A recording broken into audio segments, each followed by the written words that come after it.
Would you want the Celtics to bring in Isaiah Thomas right now, Bob? If they were told that if Kemba were out, right, permanently out, I wouldn't mind taking a shot at him with him myself. I mean, it's amazing to me what he did in Boston. Like, this is a guy that, 60th pick, like he was trying to just kind of stay in the league. He comes to Boston. It was like the ultimate perfect storm, right? They didn't have anybody else that could do anything off the bounce. So Brad just says, you know what? This is our best opportunity. But nobody saw that coming. I mean, he was so good offensively over about a 2-year span. Now, again, I always felt like whatever he was giving you offensively, he was giving the same amount up generally defensively, not necessarily by his man, but I always felt like the problem was he couldn't stay in front of anybody.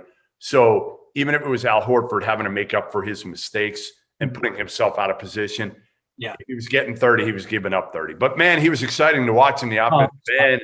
And people fell in love with him, and he loved them back. It was a real mutual, kissy face thing going on here in Boston with he and the fans, and quite mutual. And it was nice. It was sweet. And then, and unfortunately, he got hurt. And he tried valiantly to play with the bad hip, and he hurt himself, and the team kind of bears, they do bear some responsibility there. And, he went from, he had the old back up the Brinks truck line, right? Remember? I remember. We were talking, does he get a max? And he goes to zero, you have to feel badly for him. I think part of the problem with Isaiah now is whoever signs him, the only way he's effective is to put the ball in his hands. And if you put the ball in his hands, everybody else is standing around. All right. Before we leave the subject of the Celtics and also shorter guards, we had a story in the paper today about Carson Edwards, who became a forgotten man, and who teased us. And I remember thinking at the night he did it, don't get too excited. And I'm telling other people, don't get too excited. But I'm talking about the night in Charlotte last year in the exhibition season when he made 8 threes. Not only did he make 8 threes, he did it in a 5-minute span, which I wish I had seen this. Yeah. I only read about it, but but he never got going, and he shot poorly.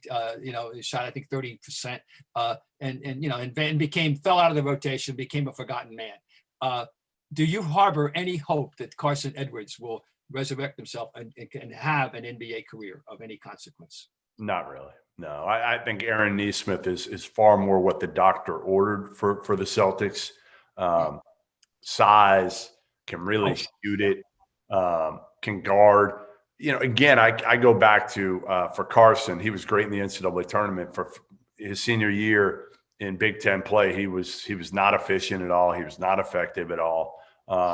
He's a guy, again, like Isaiah, but at the college level, needs reps, needs the ball in his hands all the time. Not a good second unit guy who, can get in once in a while. Well, then he's a high volume player.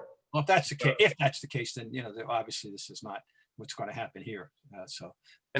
Ultimately, the strength of the Celtics, if Kemba gets healthy, is the bench is going to be better now, right? You have Jeff Teague coming off the bench now, who can score the ball, absolutely score the basket. How much of an upgrade is he over Brad Wanamaker? Well, an upgrade in a sense that he's done it for years. Yeah. And Wanamaker was really good though in spurts. I'm really happy for him. He went to Golden State. Yeah, good for him. Yeah. I mean, everybody rooted for him. Ultimate professional, had fought his ass off just to get into the NBA. Your typical pit player, right? Just tough, hard-nosed, a lunch pail guy, the ultimate lunch pail guy. So I'm really happy. Didn't say 2 words. Also, just went out there and played ball. And great locker room guy, quiet. So I'm happy for him. But, yeah, it's an upgrade because every time Jeff Teague steps on the court, guys know he's capable of going for 15 or 20. With Wanamaker, he would have his spurts, a game here and there. But you could play Teague long minutes. With Wanamaker, it was always, Brad, you're only going to play him long minutes if you've got no choice, if Kemba's hurt.